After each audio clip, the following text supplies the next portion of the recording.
வணக்கம். எல்லோரும் எப்படி இருக்கீங்க? நல்லா இருக்கீங்களா? நல்லா இருக்கணும். நல்லா இருக்க மட்டும்தான் ஜாதக பலனே பார்க்குறோமே. நம்ம மீன ராசிக்கு தை மாதம் எப்படி இருக்குன்னு நம்ம பார்த்துடலாம். மீனம் குருவுடைய ராசி. இப்போ கரெக்டாக பார்த்தீங்கன்னா ராகு வந்து உள்ளே உட்காந்து குரு மாதிரி செயல்படுத்தார். என்னதான் இருந்தாலும் ராசிநாதர் மாதிரி வராது ராகு உட்காந்துருந்தால் கூட. ஆனால் என்ன பிரம்மாண்டமான திங்கிங் யோசனை பண்ணிகிட்டே இருப்போம். பிரம்மாண்டமாக நம்ம இருக்கணும் வைக்கணும் அப்படிங்கிற மாதிரி சிந்தனைகள் இருந்துக்கிட்டே இருக்கும். நம்ம பிரம்மாண்டமாக ஆகணும் அப்படின்னு நினைப்பு இருக்கும். கொஞ்சம் பய உணர்வும் கொடுக்கும் இந்த ராகு, கொஞ்சம் இல்லை நிறையவே. அது முக்கியமாக இப்போ ரேவதி நட்சத்திரம் 3ஆம் பாதத்தில் தான் அது போயிட்டுருக்கு. 24 டிகிரியில் 25 டிகிரியில் இருக்குது. இப்போ 24 டிகிரிக்கு இந்த ஒரு மாதம் இருக்கும். ஸோ அந்த ரேவதி நட்சத்திரம் அந்த 3ஆம் பாதம் உள்ள நபர்கள் மட்டும் கொஞ்சம் பய உணர்வு அதிகமாக இருக்கும். ஆனால் நீங்கள் பயப்படாதீங்க. ஏன்னா அவங்க எப்படி பார்த்தாலும் உங்கள் ராசிநாதர் 2ஆம் இடத்துல இருந்து பாதுகாப்பாக தான் இருக்கார். சனி பகவான் வரான்னு நினச்சி நீங்கள் பயப்படுவீங்க. ஏன்னா 7.5 சனி ஸ்டார்ட் ஆகிடுச்சே என்ன பண்ண போகுதுன்னு. அதெல்லாம் ஒன்றும் இல்லை, எல்லாத்தையும் சமாளிக்கிறது தான் வாழ்க்கை. புரியுதுங்களா? வரக்கூடிய காலகட்டங்களில் உங்களுக்கு சாதகமான காலகட்டங்களில் பாதகமாக இருந்தாலும் சரி, சாதகமாக இருந்தாலும் சரி, எது நடந்தாலும் நன்மைக்கு நினச்சிட்டு நம்ம லைஃப்பை ஸ்டடியாக மைண்டம் பண்ணிட்டு போய்க்கலாம். ரெண்டாவது விஷயம் பார்த்திங்கன்னா ராகு பய உணர்வு கொடுக்கும் கண்டிப்பாக. நான் எதுக்கு இதை சொல்கிறேன்னா, பய உணர்வுக்கு வருதில்ல அந்த அதை போய்க்கிடுங்க. யாரால் வருது? ராகுவால் தான் வருது. சரி, உங்களுக்கு எப்போல்லாம் அதிகப்படியாக பயம் வருதோ துர்க்கையம்மன் வழிபாடு பண்ணிவிடுங்க டக்குன்னு போய்ட்டு. அது உங்களுக்கு நல்ல ஒரு இம்ப்ரூவ்மெண்ட்டை கொடுக்கும். அந்த பய உணர்வை கொஞ்சம் மைனஸ் பண்ணி கொடுக்கும். ஸோ கிரகத்துடைய சஞ்சார நிலைகள் தை மாதம் எப்படி இருக்குன்னு நம்ம பார்த்துடலாம். இந்த கிரகம் அதாவது மீன ராசிலேயே ராகு இருக்கார். 2ஆம் இடத்துல குரு பகவான் உங்கள் ராசிநாதர் இருக்கார். உங்கள் ராசிக்கு 7ஆம் இடத்துல கேதுவும், உங்கள் ராசிக்கு 9ஆம் இடத்துல சுக்கிர பகவானும், உங்கள் ராசிக்கு 10ஆம் இடத்துல புதன் செவ்வாய், ராசிக்கு லாப வீடு மகர வீட்டில் வந்து சூரிய பகவான் இருக்கார். 12ஆம் இடத்துல சனியும் சந்திரனும் இருந்து ஸ்டார்ட் பண்ணுறாங்க. 2.25 நாள் ஒருக்க இந்த சந்திர பகவான் இடம் பயிற்சி ஆகிடுவார். ஸோ அது மூலியமாக பார்த்தா உங்களுக்கு 3ஆம் தேதியில் உங்கள் ராசிக்கே வந்துடுவார். சந்திர பகவான் ராசியில் தான் இருப்பார். சரிங்களா? ஸோ வந்து இப்போ கிரகத்துடைய சஞ்சார நிலை பார்த்தோம். கிரகத்துடைய பயிற்சி பார்த்திங்கன்னா இந்த மாதம் தை மாதத்தில் எப்படி இருக்குன்னு பார்த்திங்கன்னா, சுக்கிரனாகப்பட்டது பார்த்திங்கன்னா உங்கள் ராசிக்கு 9ஆம் இடத்துல வந்து 10ஆம் இடத்துக்கு வரப்போகிறாரு தை 4ஆம் தேதி ஜனவரி 18. அதே புதன் 10ஆம் இடத்துல இருக்க புதன் பகவான் வந்து பார்த்திங்கன்னா அதே தை 18 பிப்ரவரி 1ஆம் தேதி அவர் என்ன பண்ண போகிறாருன்னு பார்த்திங்கன்னா 10ஆம் இடத்துலேருந்து 11ஆம் இடத்துக்கு மகர வீட்டுக்கு வர்றாரு. சரி, அதுக்கப்புறம் பார்த்திங்கன்னா அதே தை 23ஆம் தேதி பிப்ரவரி 6ஆம் தேதி செவ்வாய்க்கிழமை செவ்வாய் பயிற்சி நடக்குது. செவ்வாய் எங்கே இருக்கார்? மகர வீட்டில் 10ஆம் இடத்துல தனுசு வீட்டில் 10ஆம் இடத்துல திக்பலமாக இருக்கார். 11ஆம் இடத்துல உச்சமாக போகிறார். உங்களுக்கு 2 கூடியவர், உங்கள் பாக்கியாதிபதி 9 கூடியவர். ஸோ அவர் உச்சமாக போகிறார். அடுத்து இதே மாதத்தில் ஆல்ரெடி 4ஆம் தேதி சுக்கிரன் பயிற்சியானது. 28ஆம் தேதி அதே தை 28 ஒருக்க பயிற்சி ஆகிறாரு. எங்கே? 10ஆம் இடத்துல வீட்டிலேருந்து 11ஆம் வீட்டுக்கு வரப்போகிறார் பிப்ரவரி 11. சரிங்களா? ஸோ இதுதான் கிரகத்துடைய பயிற்சி நிலைகள். மீன ராசிக்கு எப்படி இருக்கும் அப்படின்னு பார்த்தோம்னா, உங்கள் ராசி இருள் அடைஞ்சி தான் இருக்குது. உங்கள் ராசியை வந்து ராகு உட்காந்துருக்கு. ராகுக்கு எந்த சுபத்துவ பார்வையோ சுபத்துவடைய கிரகத்துடைய இணைவோ எதுவுமே இல்லை. அதனால் ராசி பார்த்திங்கன்னா கொஞ்சம் டவுனில் தான் இருக்குது. ஆனால் ராசி நாதரை பொறுத்தல பரிவர்த்தனை மூலியமாக 10ஆம் வீட்டில் போய் ஆட்சி ஆகிறாரு. மூல திரிகோணம் வீட்டில் போய் இருக்க மாதிரி அமைப்பு. சரிங்களா? ஸோ அது ஒரு வகையில் மேன்மைப்படுத்தும். இப்போ உங்களுக்கு வந்து ஒரு பக்கம் இருள் சூழ்ந்துட்டு இருந்தாலும் உங்கள் ராசிநாதர் 2ஆம் இடத்துல இருக்க வரைக்கும் உங்களுக்கு மேன்மையான அமைப்பு தான். 2ஆம் இடத்துல இருந்து உங்களுக்கு இப்போ 2ஆம் வீட்டு அதிபதியும் 9 குடியவருமான அதாவது செவ்வாய் 2 குடியவரும் 9 குடியவரும் செவ்வாய் பகவானுடைய கூட பரிவர்த்தனை ஆகியிருக்கார். அதாவது அவர் வீட்டில் இவரும் இவர் வீட்டில் அவரும் அப்படி மாற்றி உட்காந்துருக்காங்க. இப்போ குரு பகவான் வந்து மேஷ வீட்டில் உட்காந்துருக்காரு, தனுசு வீட்டில் செவ்வாய் உட்காந்து, அப்போ 2 பேரும் வீடு மாறி உட்காந்துருக்காங்க. ஸோ இது வந்து ஒரு யோகமான அமைப்பு. அப்போ இந்த மாதத்தில் 23ஆம் தேதி வரைக்கும் இந்த யோகம் இருக்குது. ஸோ அது ஓரளவு உங்களுக்கு மேனேஜ்மெண்ட் பண்ணோம். அதுக்கப்புறம் பார்த்திங்கன்னா அதே 2ஆம் வீட்டு அதிபதி பார்த்திங்கன்னா உங்களுக்கு உச்சமாகிறாரு லாபத்தில் போய்ட்டு. அதுவும் ஒரு நல்ல அமைப்பு தான். இப்போவே அந்த 2ஆம் வீட்டு அதிபதி 10ஆம் இடத்துல திக்பலமாக தான் இருக்கார். அதுவும் ஒரு அமைப்பு. ஸோ அதனால் இந்த மாதம் வந்து பார்த்திங்கன்னா 9 கூடிய பாக்கியாதிபதி நல்ல பலமாகவும், உங்கள் ராசிக்கு வந்து 5 கூடியவர் வந்து வளர்பிறை சந்திரனாகவும் ஸ்டார்ட் பண்ணுறாரு. 6 கூடிய சூரியன் உங்கள் ராசிநாதருக்கு நண்பர், அவ்வளோதான். ஸோ அவர் வந்து உங்களுக்கு ராசிக்கு லாபத்தில் இருக்குது. அவங்களுக்கு நல்ல சிறப்பான அமைப்பு. 2ஆம் இடத்தை பொறுத்தவரைக்கும் உங்களுக்கு மேன்மையான அமைப்பில் தான் கொடுத்துட்ருக்கு. 3ஆம் இடத்தை எடுத்துக்கிட்டிங்கன்னா 3ஆம் வீட்டு அதிபதி உங்கள் ராசிக்கு மாத ஆரம்பத்தில் ராசிக்கு வந்து 9ஆம் இடத்துலையும் அடுத்து 10ஆம் இடத்துலையும் போகிறாரு. 3ஆம் வீட்டு அதிபதி முயற்சி ஸ்தானாதிபதி. சரிங்களா? அவர் வந்து குரு பார்வையை வாங்குறாரு. அப்போ குரு பார்வையை வாங்கினா என்ன ஆகும்? அவரால் முயற்சி புதுசான திங்கிங்கில் புதுசான முயற்சிகள் எடுப்பீங்க. என்ன எடுத்தால் நம்ம வெற்றி பெறுவோம் அப்படிங்கிற மாதிரி நீங்கள் முயற்சி எடுப்பீங்க. ஸோ உங்களுக்கு அதுக்கு சப்போர்ட்டாக இருக்குது செவ்வாய் பகவான். ஏன்னா இவர் 3 கூடியவர் வந்து செவ்வாய் கூட இணையும் போது உங்களுக்கு 9 கூடிய பாக்கியாதிபதியை பலப்படுத்துகிற மாதிரி. அப்போ பாக்கியங்கள்லாம் உங்களுக்கு நல்ல ஒரு அமைப்பில் கிடைக்கும். பாக்கியம்னா என்ன? இந்த பிறவியில் நம்ம அனுபவிக்க வேண்டியது. ஸோ கோச்சார் ரீதியாக சின்ன சின்ன ஒரு நல்ல நல்ல விஷயங்கள், நல்ல கோயில்களுக்கு போகிறது, உங்களுக்கு பிடிச்சமான விஷயங்களை அனுபவிக்கிறது. ஒரு சிலவங்களுக்கு அவங்க ஜோதிசாஸ்திரத்துக்கு தான் தெரியும் அவங்களுக்கு என்ன பிடிக்கணும். ஒரு சிலவங்களுக்கு இந்த ஊரை விட்டு வெளியூரில் போனால் பிடிக்கும்னு நினைக்கலாம். ஒரு சிலவங்களுக்கு வந்து நல்ல 5 ஸ்டார் ஹோட்டலில் சாப்பிட்றது பிடிக்கும். ஒரு சிலவங்களுக்கு நல்ல சினிமா பார்க்குறது பிடிக்கும். ஒரு சிலவங்க நம்ம கோயில்களுக்கு போகிறது பிடிக்கும். அவங்கவுங்க வயசுக்கு தகுந்த மாதிரி. ஒரு சிலவங்க நல்ல லக்ஸரியாக ட்ரெஸ்ஸிங் பண்ணுறது பிடிக்கும். ஹைஃபையாக ஒரு கார் வாங்குறது பிடிக்கும். கார் வாங்கி அதில் ஜாலியாக சுற்றுறது பிடிக்கும். இந்த மாதிரியான அமைப்புகள்லாம் இந்த மாதத்தில் நடக்கிறதுக்கு அதிகப்படியான வாய்ப்புகள் இருக்குது. ஒரு பாக்கியம், அதாவது உங்களுக்கு ராசிக்கு 9 குடையவர், உங்கள் ராசிக்கு வந்து 3 குடையவர், உங்கள் ராசிக்கு 4 குடையவர், 7 குடையவர், இவங்கெல்லாம் ஒன்றா இணைஞ்சி குரு பார்வை வாங்குறாங்க. 2 குடையவர், 10 குடையவர், இதெல்லாம் தர்மகர்மாதிபதி யோகம் எல்லாமே வேலை செய்யுது இந்த ட்ரிப்பு. சரிங்களா? ஏன்னா 9, 10 குடைய செவ்வாய், 9 குடைய செவ்வாயும் 10 குடைய குருவும் வந்து பார்த்திங்கன்னா உங்களுக்கு பரிவர்த்தனை ஆகியிருக்காங்க. ஒரு வகையில் கணக்கிட்டு பார்த்தோம்னா அப்படி ஒரு கணக்கு இருக்குது. இப்படி பல வகையில் உங்களுக்கு நன்மைகளான அமைப்பில் இந்த மாதம் போயிட்டுருக்கு. அடுத்து 4ஆம் இடம். இந்த 4ஆம் இடத்தை எடுத்துக்கிட்டிங்கன்னா புதன் பகவான் அவர் வந்து மாத ஆரம்பத்துலேருந்து 10ஆம் இடத்துலேருந்து 4ஆம் இடத்தை பார்த்துக்கிட்டு தான் இருக்கார். ஸோ சுகஸ்தானாதிபதி சுகத்தை பார்த்து உங்கள் சுகஸ்தானத்தை பலப்படுத்திக்கிட்டு தான் இருக்கார். ஸோ அதனால் வந்து நல்ல நிம்மதியான கொஞ்சம் தூக்கம் கிடைக்கும். ஏன்னா 12ஆம் இடத்துல சனி பகவான் இருந்தாலும் இப்போ கோச்சார் ரீதியாக கொஞ்சம் இவங்கெல்லாம் கொஞ்சம் சப்போர்ட் பண்ணுற மாதிரி இருக்காங்க. அதனால் இந்த மாதம் வந்து உங்களுக்கு கொஞ்சம் நிம்மதியான தூக்கம் கிடைக்கும். ஓரளவு வந்து பார்த்திங்கன்னா இப்போ 4ஆம் இடத்தை பார்க்குறதுனால இந்த 4ஆம் இடம் வந்து கொஞ்சம் பலமாகுது. அப்போ வந்து உயர்கல்வி கிடைக்கும். நல்ல சுகபோகமான இடத்துல தூங்குவீங்க. ஏதாவது வண்டி வாகனம் இந்த மாதிரி விஷயங்கள் வாங்கிறதுக்குண்டான வாய்ப்புகள்லாம் இருக்குது இந்த மாதத்தில். ஏன்னா புதன் வந்து உங்களுக்கு பார்க்குறதுனால. சரிங்களா? ஸோ உயர்கல்விக்கு முயற்சி பண்ணிங்கன்னா இந்த டைம் பண்ணலாம்.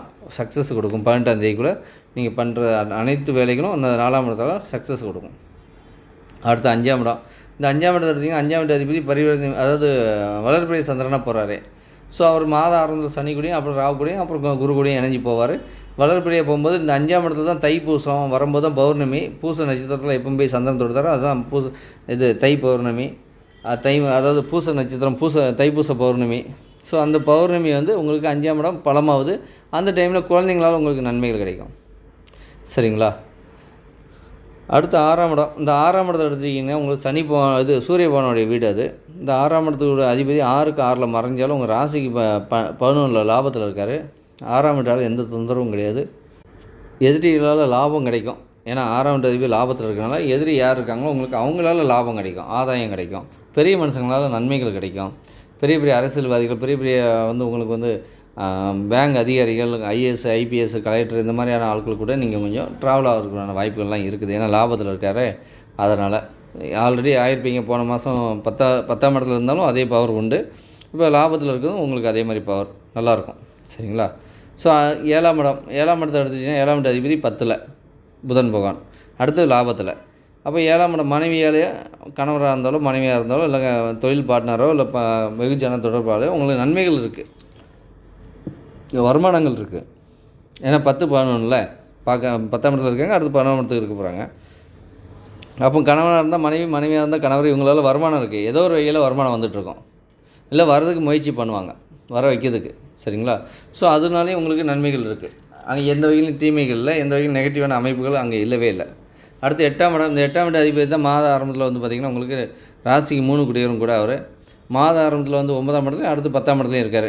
இந்த 8ஆம் இட அதிபதியால் வந்து ஏதாவது ப்ராப்ளம் ஆகும்னா ஆகாது. ஏன்னா அவர் வந்து வாங்குகிற பார்வை வந்து பார்த்திங்கன்னா அவர் இருக்க இடமே ஒன்று செவ்வாய் வீடு, அடுத்து வந்து குருவுடைய வீடு. ஸோ உங்கள் வீட்டில் உட்காந்துட்டு உங்கள் கண்ணை குத்த முடியாதுல்ல, அந்த மாதிரி தான். ஸோ அதனால் வந்து எந்த வகையிலையும் அவர் வந்து உங்களுக்கு பாதிப்பை கொடுக்க முடியாத இடத்துல தான் உட்காந்துருக்காரு. என்ன காரணம்னா கூட செவ்வாய் இருக்கார். உங்களுக்கு பாக்கியாதிபதி 9 கூடிய ஒரு ரவுடி போய் இருக்கான். ஸோ டக்குன்னு ஒரு அறை கொடுத்துருவாங்களா, அடிச்சு உட்கார்றா கம்முன்னு அப்படிங்கிற மாதிரி சொல்லி எதிரிகளை சொல்லி உட்கார வைக்கிற மாதிரியான ஒரு அமைப்பு. சரிங்களா? ஸோ அப்படி இருக்கும்போது உங்களுக்கு எதிரிகள் கிடையாது. ஏன்னா இங்கே எதிரி கொடுக்கக்கூடிய கிரகமே பார்த்திங்கன்னா உங்களுக்கு உங்கள் மீன லக்கணத்துக்கு யாருன்னு பார்த்திங்கன்னா உபய லக்கணம். அது இந்த உபய லக்கணத்துக்கு வந்து உங்களுக்கு எதிரி பாதகத்தை செய்யக்கூடியவர் வந்து புதன், ஒருத்தர் வந்து சுக்கிர பகவான். சரிங்களா? ஸோ மெயின் வந்து சுக்கிரன் தான், செகண்ட் தான் உங்களுக்கு புதன் வருவார். அப்படி பார்க்கும்போது வந்து பார்த்திங்கன்னா இந்த 2 பேரையும் கண்ட்ரோல் பண்ணுறது செவ்வாய் அங்கே உட்காந்து பண்ணிகிட்டு இருக்காரு. அதனால் பாதிப்புகள் இல்லை. 8ஆம் இடத்தை பொறுத்தவரை பாதிப்பு இல்லை.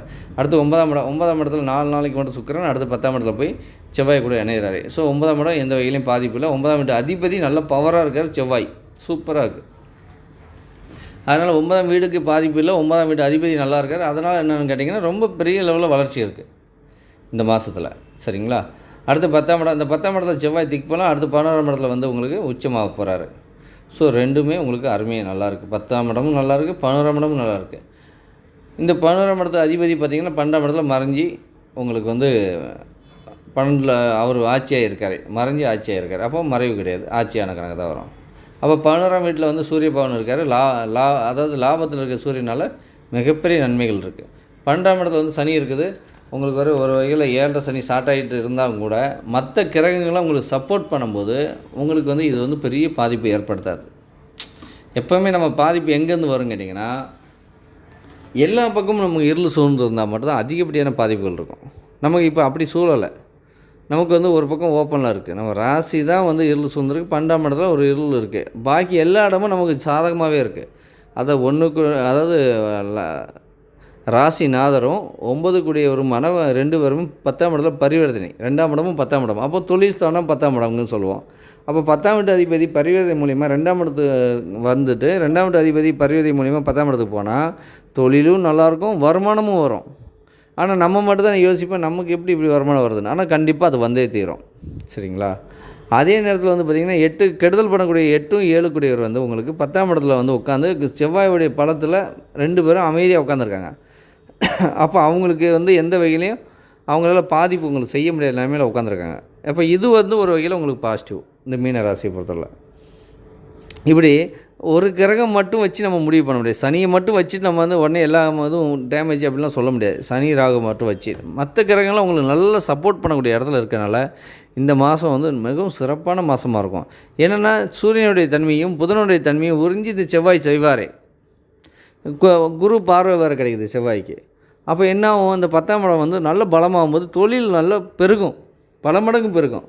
நல்ல வேலையாட்கள் அமைவாங்க. நல்ல தொழில் நம்ம வந்து 10 ரூபா லாபம் நினச்சோம்னா அது அந்த லாபம் ட்ரிபிள் மடங்காக போகும், 30 ரூபா லாபமாக அமையும். ஸோ இப்படி வந்து பல வகையில் உங்களுக்கு நன்மைகள் செய்யறதுக்காக இந்த கிரகங்கள் வந்து உங்களுக்கு நல்ல ஒரு அற்புதமான அமைப்பில் இருந்துகிட்ருக்கு. நீங்கள் பரிகாரம் மட்டும் என்ன பண்ணணுன்னா பார்த்தீங்கன்னா, காலாஸ்திரி ஒர்க்கை முடிஞ்சால் போயிட்டு வந்துடுங்க மீனராசிக்காரங்க. ஏன்னா ராகு கேது வந்து உங்களுக்கு கண்டிப்பாக வந்து ஏதாவது ஒரு பய உணர்வும் சரி, 7ஆம் இடத்துல கேது வந்து மனைவி வேண்டாம், கணவராக இருந்தால் கணவர் வேண்டாங்க மாதிரி அவங்க மேலே ஏதாவது ஒரு வெறுப்பு கக்க மாதிரி வைக்கும். ஏன்னா அப்படி பண்ணால் தானே நீங்கள் உங்களை விட்டு விலகி போவாங்க. ஸோ அந்த மாதிரியான அமைப்பு கொடுக்க கூட வாய்ப்பு இருக்குது. ஸோ இதெல்லாம் உங்களுக்கு நடக்காமல் இருக்குன்னா அந்த ராகு கேதுவுடைய பரிகாரங்கள் மட்டும் நீங்கள் பண்ணிக்கோங்க. அப்படி அதாவது காலாஸ்திரி போக முடியல, எங்கள் லோக்கல் ஏதாவது நாகேஸ்வரம் இந்த மாதிரியான அமைப்புகள், அதாவது மாரியம்மன், அதாவது பாம்பு வச்சு இருக்கக்கூடிய அம்மனுங்கள்லாம் வந்து பார்த்திங்கன்னா உங்களுக்கு ராகு குறிக்கும். துர்க்கை அம்மன் வந்து மெயினாக துர்க்கை அம்மன், காளி இவங்கெல்லாம் ராகு குறிக்கும். அண்ட் நீங்கள் என்ன லக்கணம் பார்த்துக்கோங்க. நீங்கள் வந்து குருவுடைய அணியாக இல்லை சுக்கிரன் அணியாக பார்த்துங்க. குரு அணியாக இருந்தால் நீங்கள் வந்து இந்த காளி, இது துர்க்கை அம்மன், சிவன் துர்க்கை இதான் வழிபாடு பண்ணணும். சரிங்களா? சிவன் கோயிலில் இருக்க துர்க்கை தான் வழிபாடு பண்ணணும். காளி அம்மன் வந்து பார்வதி அம்மன் தான் காளி அம்மனே. ஸோ அவங்கள வழிபாடு பண்ணாலும் உங்களுக்கு கொஞ்சம் சப்போர்ட் பண்ணும். அதே நீங்கள் வந்து துலா லக்கணமாக, அதாவது சுக்கிரனுடைய லக்கணமாக அமைஞ்சி துலாமோ ரிஷபமோ இல்லைன்னா மிதுனம் கன்னி இல்லை மகர கும்ப லக்கணமாக அமைஞ்சிருந்துச்சுன்னா நீங்கள் வந்து கண்டிப்பாக விஷ்ணு துர்க்கை தான் பார்க்கணும். விஷ்ணு துர்க்கை பாருங்கள், இல்லை வராகி அம்மனை பாருங்கள். அவங்க தான் இந்த ராகுவோடைய அமைப்பில் வருவாங்களே. சரிங்களா? ஸோ நீங்கள் இந்த மாதிரி தெய்வத்தை வழிபாடு பண்ணிங்க மட்டும்தான் நம்ம எங்கே அடித்தா வலிக்குமோ அதை மட்டும் செஞ்சால் தான் நமக்கு பாசிட்டிவும் கிடைக்கும். எங்கே அடித்தா நமக்கு நன்மைகள் நடக்கும் அப்படின்னு நீங்கள் தெரிஞ்சுக்கணும். எந்த தெய்வத்தை பார்த்தா நமக்கு நன்மைகள் நடக்கும்னு தெரிஞ்சுக்கணும். நம்ம பாட்டுக்குள்ள அதாவது நமக்கு ஒரு தெய்வம் கொடுக்க காத்துட்டு இருக்கும்போது நம்ம கொடுக்காத தெய்வத்தை போய் எனக்கு கொடுக்கல நம்ம சொல்லிட்டு இருந்தோம்னா அதுக்கு பேர் முன்னேற்றம் கிடையாது. அது வந்து வழிபாடு முறைகளும் தப்பான வழிபாடு முறைகள். சரிங்களா? கரெக்டாக உள்ள தெய்வத்தை பிடிச்சி கரெக்டான வழியில் போய் ஜெயிக்க பாருங்கள். இதே மெத்தடில் தான் நீங்கள் சனி பகவான் வழிபாடும் பண்ணணும். சனி பகவான் எப்படி பண்ணுறது அப்படின்னா, நீங்கள் என்ன லக்கணம் பாருங்கள். குரு லக்கணமாக காவல் தெய்வ வழிபாடு பண்ணுங்கள். சுக்கிர லக்கணமாக சனிக்கிழமைக்கு பெருமாள் வழிபாடு, ஆஞ்சநேயர் வழிபாடு, இது செஞ்சிங்கன்னா போதும். இந்த சனியுடைய தாக்கத்தை வந்து கொஞ்சம் கொஞ்சமாக வெளியில் வர ஆரம்பிச்சிடுங்க. ஸோ இந்த மாதம் உங்களுக்கு மற்ற கிரகத்துடைய சஞ்சாரங்களுக்கு, உங்கள் ராசிநாதருடைய சஞ்சாரங்கள் இது எல்லாமே நல்லாயிருக்கு. ராசியும் ஸோ ப்ளஸ் வந்து பார்த்திங்கன்னா 12ஆம் வீடு மட்டும்தான் கெட்டு போயிருக்கனால மற்ற எல்லாமே நல்லா இருக்கனால உங்களுக்கு வந்து நல்ல ஒரு மார்க் 70 மார்க் போடலாம். அந்த மாதம் சூப்பராக இருக்கும் மீன ராசிக்கு. நீங்கள் பயப்படாமல் தைரியமாக தன்னம்பிக்கையோடு நீங்கள் உங்களுடைய வேலையை இஷ்டத்துக்கு செஞ்சுக்கிட்டே இருங்க. உங்களுக்கு நல்லதே நடக்கும். சரிங்களா? ஸோ அதுக்காக தான் நம்ம ஜாதகம் ஃபுல்லாகவே பார்த்து ஜாதக பலன் நம்ம போடுறதுமே ஒரு 15 நிமிஷம் 20 நிமிஷம் உங்கள் டைம் வேஸ்ட் பண்ணுறீங்கன்னா உங்களை வாழ்க்கையில் எப்படியும் ஜெயிக்க வைக்கணுங்கிற மோட்டிவில் தான் நம்ம பார்த்து நம்ம போட்டுட்ருக்கோமே. எல்லோரும் நல்லா இருப்பீங்க, நல்லா இருக்கணும். வணக்கங்க.